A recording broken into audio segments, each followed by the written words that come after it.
आप सभी को नमस्कार, सुप्रभात। सार्थक government job point YouTube channel में आप सभी लोगों का हार्दिक स्वागत करता है। चैनल पर नए हैं, चैनल को सब्सक्राइब करके वीडियो को लाइक कर दीजिए, शेयर कर दीजिए, बेल आइकन दबाकर रख लीजिए ताकि आपको नोटिफिकेशन मिल जाए और आप उसे शेयर कर पाएं। खबरों की शुरुआत कर लेते हैं। फटाफट आप सभी लोग सारी अपडेट देंगे, इसलिए वीडियो में एंड तक जरूर बने रहें और चैनल को अधिकाधिक स्नेह दें। चलिए खबरों की शुरुआत कर लेते हैं। पहली अपडेट है आपके लोअर सबऑर्डिनेट को लेकर के। लोअर सबऑर्डिनेट के लिए अब वाद विवाद का दौर शुरू हो चुका है। विद्यार्थियों की मांग है, हम सभी लोगों की भी मांग है कि ये भर्ती उत्तर प्रदेश लोक सेवा आयोग के माध्यम से आनी चाहिए और ये मांग जायज भी है। इसके लिए हम सभी लोगों ने एक मुहिम चला रखी है और पूरी कोशिश कर रहे हैं कि यह भर्ती यूपी ट्रिपल एससी से लेकर के उत्तर प्रदेश लोक सेवा आयोग को दे दी जाए। दूसरा कि भर्तियों की इतनी ढेर सारी जो है कंजक्शन देख करके, ठीक है ना, लोक सेवा आयोग ने भी अपने हाथ खड़े करने शुरू कर दिए हैं और एलटी ग्रेड और जीएससी प्रवक्ता को लेकर के अब कोई भी बातें उनकी अस्पष्टता देखने के लिए नहीं मिलती हैं। समस्या इस बात को लेकर के आ रही है कि एलटी ग्रेड और जीएससी प्रवक्ता ये दो ऐसी वैकेंसियां हैं जिसमें आवेदनों की संख्या तकरीबन 22 से 23 लाख होगी और इतनी बड़ी संख्या में जब 10 लाख विद्यार्थी ये नहीं संभाल पा रहे हैं तो 23 लाख विद्यार्थी कहाँ संभाल पाएंगे, है ना। वो तो उनके लिए सबसे बड़ा सुपीरियर चुनौती हो जाएगा क्योंकि एलटी ग्रेड में अकेले 20 लाख आवेदन होंगे, ठीक है। तो इतनी बड़ी संख्या में आवेदन होना और उनकी परीक्षाएं सुचारू ढंग से करा पाना, पारदर्शी ढंग से कराने के बाद उनका बिना विवाद रहित जो है रिजल्ट जारी कर पाना, यह उत्तर प्रदेश लोक सेवा आयोग के लिए वास्तव में बहुत बड़ी चुनौती का कार्य है। आज का दिन प्रतियोगी भाई बहनों के लिए बेहद महत्वपूर्ण भी है, इसलिए भी क्योंकि आज ही इस बात का क्लियरेंस हो जाएगा कि एलटी ग्रेड आपकी 2 चरणों की होगी या 1 चरणों की होगी। तो आप सभी लोगों को थोड़ी बहुत प्रतीक्षाओं का दौर और शेष है और आज ही इन सारी चीज़ों पर अंतिम स्वीकृति मिल जानी है और सूचना प्राप्त हो गई है कि 19 तारीख के पहले, ठीक है ना, आपके परमानेंट अध्यक्ष वगैरह आ रहे हैं शिक्षा सेवा चयन आयोग के और इनको कैबिनेट की मंजूरी मिल चुकी है, ठीक है। जो उनके नामों को फाइनल किया जाना था, सारी चीज़ें क्लियर हो चुकी हैं और विद्यार्थियों को जब हम कोई चीज़ें बताते हैं तो विद्यार्थियों को यकीन नहीं रहता है। कल प्राथमिक शिक्षक भर्ती के लिए बहुत से विद्यार्थी गए थे वहाँ शिक्षा सेवा चयन आयोग, ठीक है। तो बहुत से लोगों ने कहा कि मतलब प्राथमिक शिक्षक भर्ती का विज्ञापन जारी करिए, ये है वो है, दुनियादारी सारी चीज़ें बोली गई। लेकिन समस्या इस बात को लेकर के आ रही थी, जो बातें मैं आपको लगभग 1.5 महीने पहले बता दिया था, सेम वही चीज़ें वहाँ के कार्यवाहक अध्यक्ष महोदय ने स्पष्ट बोल दिया, अग्रवाल साहब ने, ठीक है ना। क्या बताया कि भैया पहले यूपीटीईटी 2024 का विज्ञापन, असिस्टेंट प्रोफेसर और आपके टीजीटी पीजीटी 2022 की परीक्षा, उसका परिणाम, उसके बाद ही टीईटी के साथ ही आप लोगों को प्राथमिक शिक्षक भर्ती के लिए नया प्रस्ताव भेजा जाएगा, तभी विज्ञापन जारी होंगे। मतलब स्पष्ट है कि इस वर्ष प्राथमिक शिक्षक भर्ती का विज्ञापन नहीं आएगा, ठीक है ना। अब विद्यार्थी भले जो चीज़ें मांग करनी चाहे कर सकते हैं, लेकिन अभी जो अध्यासन लेने की प्रक्रिया चल रही है वो अध्यासन लेने की प्रक्रिया आपकी असिस्टेंट प्रोफेसर की टीजीटी पीजीटी की है, ठीक है। यूपीटीईटी के लिए प्रस्ताव यथाशीघ्र भेजा जाएगा क्योंकि अभी परीक्षा नियंत्रक की नियुक्ति अगर हो गई होती तो यूपीटीईटी का विज्ञापन आ गया होता है, लेकिन परीक्षा नियंत्रक किसको बनाया जाए इस बारे में भी पूरा फाइनल सबमिशन हो चुका है। बस आदित्यनाथ योगी जी महाराज जी के डिसीजन का इंतजार कर रहे हैं सभी लोग। जैसे उनका निर्णय होता है तत्काल ही आपका यूपीटीईटी का विज्ञापन भी जारी होगा और शिक्षा सेवा चयन आयोग में अध्यक्ष और सचिवों की नियुक्तियां भी हो जाएंगी।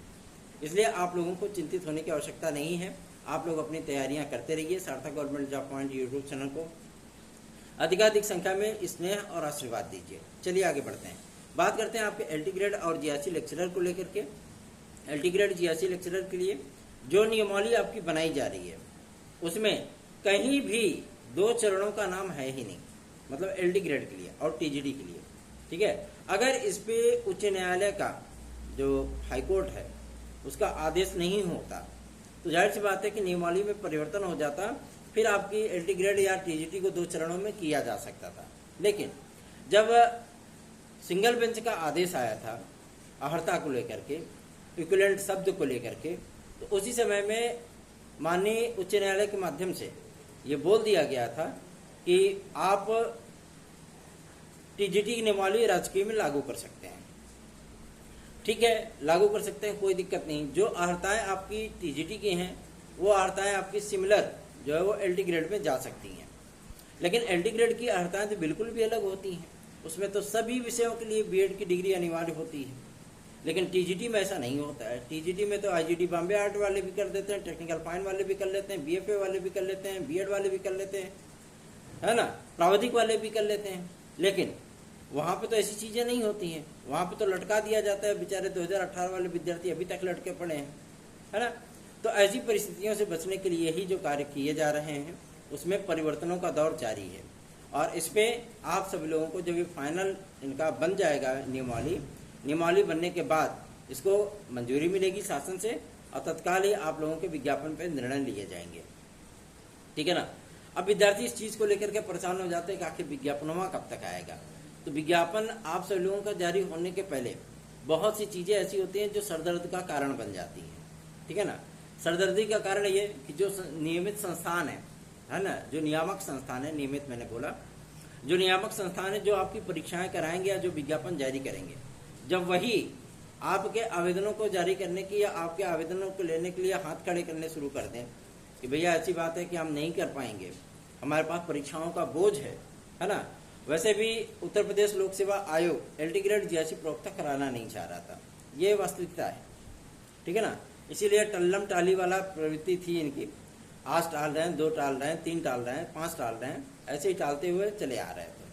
अब बार बार शासन को लेटर लिखे जा रहे थे, ये चीजें रिमाइंडर भेजा जा रहा है, ऐसा किया जा रहा है, ये किया जा रहा है। इसी में आप सभी लोगों का लगभग 1.5 साल निकल गया, ठीक है ना। सारी चीजें क्लियर हो जाती हैं। सम्मिलित राज्य कृषि सेवा परीक्षा का विज्ञापन जारी करके आप आवेदन लेकर के उसको 1.5 महीने बिता देते हो। उसमें भी तो अर्हता का विवाद था, है ना। वो अर्हता क्लियर हो गई, आपकी एलटी ग्रेड में ही अर्हता का विवाद अभी तक अटका पड़ा है। ये सिर्फ कहने सुनने की बातें होती हैं, ठीक है ना। वास्तविकता के धरातल पे स्थितियां कुछ और हैं, ठीक है ना। ऑनलाइन अध्याचन, अभी तक इनको 3 साल में ऑनलाइन अध्याचन की आवश्यकता नहीं पड़ी, और जब विज्ञापन जारी करने की बात आई तो इनको ऑनलाइन अध्याचन की सुविधा आई कि हमको ऑनलाइन अध्याचन चाहिए। ठीक है, चलो अच्छी बात है, आपने ऑनलाइन अध्याचन मांगा तो वो चीजें तो आपको प्राप्त हो गई ना, अब तो विज्ञापन जारी करिए। तो अब शासन से अनुमति लेने की बात सामने आ रही है और साथ ही साथ अपडेटेड नियमावली की बात सामने आ रही है। इन तमाम चीजों पर भी हम लोग भी आप लोगों के लिए कार्य करते हैं। बहुत से लोग कहते हैं कि आप रोज वही चीजें बोलते हैं, नई कुछ न कुछ नई चीजें बता करके चलते बनते हैं। मैं विद्यार्थियों से मैंने बात की है, तो अगर नई चीजें कुछ बता करके चलते फिरते हैं तो भैया देखो, सबसे बड़ी चीज ये होती है कि अधिकारी हम हैं नहीं, ठीक है ना। जो अपडेट निकलती है, जो प्रक्रिया आप लोगों की चल रही है, उसी की जानकारी आप लोगों को दी जाती है, ठीक है। अगर हमारे हाथ में होता कि चलो भाई हम विज्ञापन जारी करते तो अब ये तुरंत ही जारी कर देते, ठीक है ना। जितने भी विद्यार्थियों की जो भी समस्या है सारा का सारा दूर कर देते हैं, और हमारे बस में होता तो हम तब तक के लिए एलिजिबल कर देते विद्यार्थियों को जब तक कि उनके अंदर योग्यता है, जब तक वो एग्जाम क्रैक कर सकते हैं, देते रहिए एग्जाम, कोई दिक्कत नहीं है। लेकिन परिस्थितियां जस की तस नहीं होती मेरे भाई, बहुत सारी चीजें वो परिवर्तित होती रहती हैं। आप अधिकारियों के पास जाएंगे ना तो कभी कभी वो सीधे मुंह से बात तक नहीं करते हैं, ठीक है। तो इसलिए दूसरे पे उंगली उठाने से बेहतर है कि आप अपना भी थोड़ा सा दायित्व समझें कि हमारा क्या दायित्व है, हम जो कार्य कर रहे हैं उससे जो हमारे कार्य के लिए लगे हुए हैं उससे उनका कितना मनोबल बढ़ता है, ये चीजें आपको भी ध्यान में रखनी होगी। एलडी ग्रेड जीआईसी प्रवक्ता के लिए आज रहस्य से पर्दा उठेगा और आप सभी लोगों को ये क्लियरेंस मिल जाएगा कि आखिर ये उत्तर प्रदेश लोक सेवा आयोग देगा, 2 चरण में होगी कि 1 चरण में होगी, कैसी क्या स्थितियां परिस्थितियां बन रही है, क्या एलिजिबिलिटी होने वाली है, ये सारी चीजें आज की मीटिंग में क्लियर होने वाली हैं।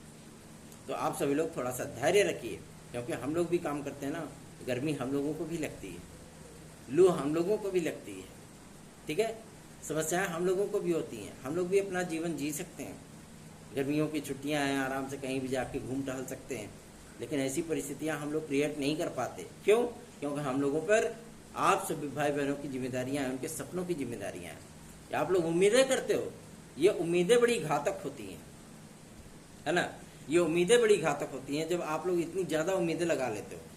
तो जाहिर सी बात है, अगर वो कभी उम्मीदें पूरी नहीं होती हैं तो आप में निराशा आती है, ठीक है ना। तो हमेशा अपने पे भरोसा रखिए, दूसरों पे भरोसा करने से बेहतर है कि अपने पे भरोसा करिए। ऐसा नहीं है कि मतलब दूसरों पे भरोसा ही करने छोड़ दीजिए, तो फिर जिंदगी नहीं चल पाएगी। अपने पे भी भरोसा रखिए और आपके लिए जो कार्य कर रहा है, आपकी जो आवाज बन रहा है, आपके लिए जो मेहनत कर रहा है, आप उसका भी सपोर्ट करिए ताकि उसका भी मनोबल गिरने ना पाए। साथ ही हाथ बढ़ाना रे, एक अकेला थक जाएगा, है ना। ये गाना ऐसे ही नहीं बन गया था, इसमें यथार्थता है। और रही बात आपके यूपी की, यूपी इस समय खुदाई चक्कर गिननी बना हुआ है। पहले परीक्षाओं का परिणाम जारी करें, है ना। एएसओ वगैरह सब लटके पड़े हैं, वीडियो एग्जाम लटका पड़ा है, वीपीओ के एग्जाम का कोई पता ही नहीं है ना, मुख्य सेविका को कोई पता ही नहीं है। तो इनकी जो कार्य प्रणाली है ना, इनको पहले ही से बता दिया गया है कि भैया 25 जून के अंदर अंदर सारा चीज फाइनल कर गया। जितनी भी वैकेंसियां आपकी पेंडिंग है, जो आपने परीक्षा करा ली, उनका रिजल्ट जारी करिए 25 जून को पहले। अब देखना दिलचस्प होगा कि प्री मानसून में जारी होता है कि मानसून सत्र में जारी होता है, भगवान ही मालिक है। तो अगर विद्यार्थी ये कहते हैं कि उत्तर प्रदेश अधीनस्थ सेवा चयन आयोग धरती का नर्क है, तो कोई गलत नहीं कहते हैं। यहाँ पे परीक्षाएं आवेदन लेने के बाद विद्यार्थी स्वयं भूल जाते हैं कि हमने किस चीज की परीक्षा देनी है और किस चीज का हमने आवेदन करा है। क्यों? क्योंकि परीक्षाओं का कोई शेड्यूल ही नहीं है। कब होंगी, 2 साल में होंगी, 4 साल में होंगी, 6 साल में होंगी, 10 साल में होंगी, पता ही नहीं है। परीक्षाएं देने के बाद विद्यार्थियों को ये तक नहीं पता होता कि रिजल्ट कब आएगा, है ना। और रिजल्ट का इंतजार करते करते उनका पूरा कैरियर ही कोलैप्स हो जाता है। बेचारे जा करके जो है वो प्राइवेट नौकरी करने लगते हैं, है ना। तो ऐसी परिस्थितियों से बचने के लिए आप अपने मनोबल को भी थोड़ा सा ऊंचा रखिए। हर डिपार्टमेंट को तलाशिए, ऐसा नहीं कि किसी एक पर्टिकुलर डिपार्टमेंट को ही पकड़ कर बैठ जाएं कि नहीं हम करेंगे तो यही करेंगे, नहीं करेंगे। ठीक, जहां से भी आपको एडवांटेज अपॉर्चुनिटी मिले वहां पे आप उसको कैश करने की कोशिश करिए, ताकि आप सभी लोगों का भी बेहतरीन से बेहतरीन जो है विकल्प आप लोग तलाश सकें और आगे बढ़ सकें। कोशिश हम सभी लोगों की यही रहती है कि आप लोगों के लिए गुड रिजल्ट डिलीवर कर सकें और आप सभी लोगों की प्रतियोगी जीवन की समस्याओं का निराकरण करा सकें, और इसी कोशिश में हम लोग लगातार लगे हुए हैं। सार्थक government job point YouTube channel का व्हाट्सएप नंबर 9721411385 है। इस व्हाट्सएप नंबर पे आप अपने प्रतियोगी जीवन की समस्याएं हमसे डिस्कस कर सकते हैं। साथ ही साथ आप हमारे नोट्स भी प्राप्त कर सकते हैं। धन्यवाद। आप सभी का दिन शुभ हो।